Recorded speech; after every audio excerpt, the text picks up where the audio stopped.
are to TalkFCB and welcome back to the channel. Here today, guys, is coming up for you. We have a Barça/World Cup news roundup coming your way. What this is going to be is basically a look ahead to the fixtures to come, of course focusing on our Barcelona players and also plenty of the big World Cup news stories that are going on right now. Today, we've got news from the Spain camp, of course, by far and away the most Barça represented nation at the World Cup, only increased by Balde's call-up. We're also going to be talking about Tuesday, plenty of games coming up on that day there, plenty of Barca players in action. We're going to be looking at all of those, which will also feature Lionel Messi and Argentina. Plenty of people, of course, interested and wanting to keep an eye on Messi in this tournament.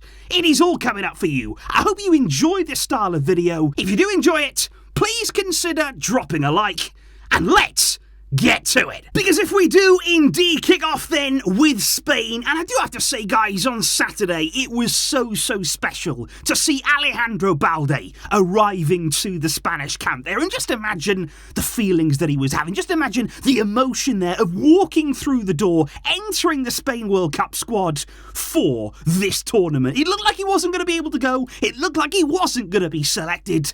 But he's there now, and he thoroughly deserves it. And you can guarantee that if he gets a chance in Luis Enrique's team during these next few weeks, he is going to snatch that with both hands. He has been brilliant throughout the current season. And I don't know if you guys have been keeping up with Luis Enrique. He's actually been streaming every night since the team there arrived in Qatar. And he's basically been trying to bring the fans closer to the national team. And I think it's a really nice idea there from the Spanish national team. And I think Luis Enrique, he's the perfect character for that kind of job there. He's such a genuine guy. I've always enjoyed his charisma, and I think he enjoys speaking with the fans actually a lot more than he does with journalists. But I want to talk to you about some words that he had on Sergio Busquets, and I thought it was really interesting because he basically spoke about how he feels at this stage of his career Busquets needs to be utilised. Because Lucho said, I don't agree that it will be Busquets' last World Cup. He said, my objective is to convince him to play in another one. He is like Rafa Nadal. Because if we manage to play how we want to in the opposition half and pressing well, he said Busquets can be like Nadal, the best in the world. But if the team is stretched and then the game opens up,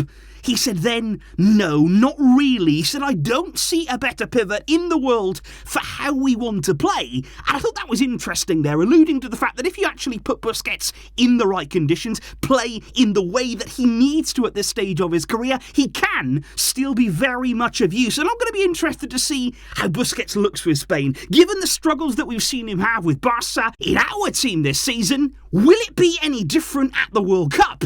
And how will Lucho look to get the best out of him? But indeed, guys, if we start to take a look at some of the big matches that are on the horizon soon, Mexico against Poland will be coming up on Tuesday. I think Mexico are always a tough opponent for anybody that they come up against in the tournament. They always seem to bring their A-game, a lot of spirit, a lot of passion, a lot of energy, and they even finished above Germany, of course, at the last World Cup in Russia. And I do feel, to be honest, guys, that Mexico have been quite unlucky in the last two World Cups they've been in because they finished level on points actually with the teams at the top of the group in consecutive years there in 2014 and then in 2018, and what that meant was that Mexico got really difficult round of 16 draw, knocked out against Brazil, and I will not even talk, guys, I know plenty of Mexican fans here, I won't talk about that penalty given against our own Rafa Marquez. Let's not even go there. But this is actually a fixture right here that will make history because this is the first match that will ever be played in a temporary World Cup venue. Stadium 974 is made out of, you guessed it, 974 recycled shipping containers. Going to be dismantled after the World Cup is over, and it might even be used if Uruguay's 2030 World Cup bid is successful.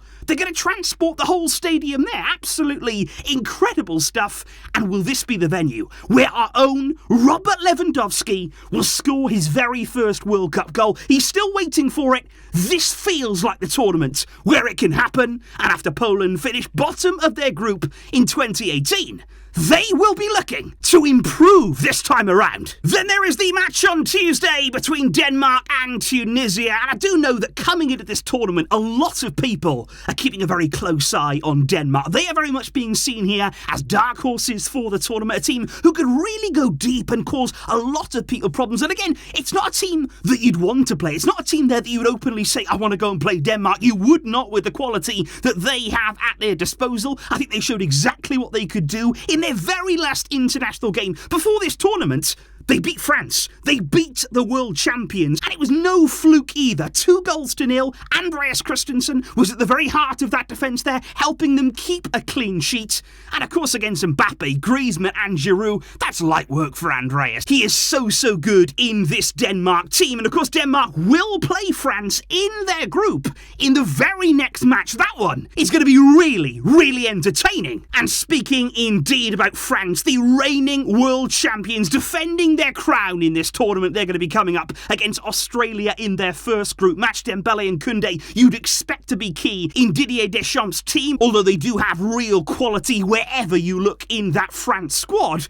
But it's funny how things work out, because France actually faced Australia in their first game back in 2018, and it wasn't an easy game for them at all. Australia made things really tough for them. It was an own goal in the final 10 minutes which gave France the win, and that was a tournament, of course, that they went on to win. But France have had a big blow over the past 24 hours with Karim Benzema out of the tournament there. Now, he has suffered a very injury-hit season, hasn't he? We've hardly seen him since he won the Ballon d'Or there, missed 9 games in total for Real Madrid this season, and even coming into the tournament, there was big doubts about his fitness and whether he'd be able to play in Qatar. He did travel with the team, he's really been trying to put himself in contention, but on Saturday, he suffered a further injury setback, and France have confirmed that a thigh injury will keep him out of the tournament. It's a massive blow, like I say, and I think in general, guys, it's another big name going home. We've seen here Sadio Mane ruled out of the World Cup there. Such a shame to see him not able to play for Senegal, a team who I'm really looking forward to watching at the World Cup. And it was a very similar situation with him. He's now undergone surgery on that problem. And I think ahead of a World Cup, it's such a shame when you lose players like that. You know, big attacking players who you want to see out there. You want to see all of those together on the biggest stage of all. And I do have to admit, guys, I am nervous about injuries. I really am. And to be honest, guys, I've felt that way throughout the entire season. Injuries genuinely scare me before I go to sleep at night. And it's especially even more so now with this World Cup, because look what's happening before it's even started. You imagine during it, you imagine after this winter mid-season tournament, what it's going to be like. And Barca have got the most players of any team. 17 players we have at this tournament. And whilst that makes me extremely proud, I'm very happy to see these players going out and representing their countries on the biggest stage. Of course I am. But please no more injuries. Please, can we stay safe out there? Please, can we get through these next few weeks? Because we can't take any more injuries at Barca. We cannot have any more of our key players being lost to injury problems. And that is definitely in the back of all of our minds over the next few weeks. And speaking indeed about injury concerns, let's move on now and talk about Argentina against Saudi Arabia. That's going to be the early kickoff on Tuesday morning. And that's a massive game there. One of the most highly anticipated games there, as Argentina will get their World Cup bid underway in Group C. And I'm really looking forward to that match indeed. But there have been a few concerns about Lionel Messi and his current condition in Qatar. He hasn't really been training in full with the rest of the team over the past few days, and especially when the media attended Argentina's opening training session, he wasn't out there on the field. He was back in the gym during that period, so there's been a few doubts swirling around. But the news right now is there is no problem with Messi. He is feeling okay. He is going to be ready to take part in this first group stage match, and of course he did play 90 minutes there in Argentina's friendly, the warm-up game against the UAE on Wednesday, and he played really well in that game as well. I was actually quite surprised that he played the full game, the full 90 minutes there in that warm-up game, but apparently after that now, he's just been taking it a little bit easily, training a bit conservatively, but he is going to be ready to go in that opening game. And this right here, if we are looking at the media reports right now and some of the speculation about how Lionel Scaloni will line up against Saudi Arabia, this apparently apparently is going to be Argentina's team there, with an attacking trio of Lautaro Martinez, Di Maria and Lionel Messi. It's going to be McAllister, De Paul and Paredes in midfield. Otamendi alongside Romero at centre-back. Scaloni opting there to stick with what has worked for him so far. Lisandro Martinez set to be left on the bench with Acuna and Molina in the full-back areas, and Emi Martinez, of course, between the sticks in what looks like a really strong and certainly together, as we spoke about there in the full Argentina video on the channel. They're a team right now pulling in the same direction and believing they can win this tournament. And of course, guys, when it comes to the World Cup, there is going to be so much football now underway and happening over these weeks to come. And of course, I'm going to try my best,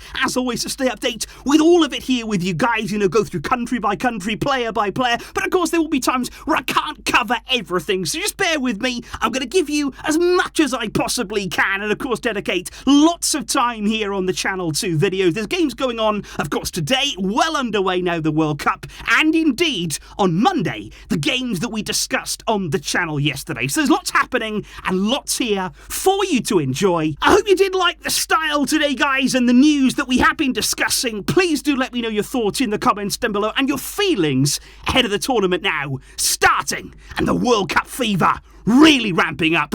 I will see you soon, of course. There will be match reviews on the way now. The tournament is underway and I'm really excited for that.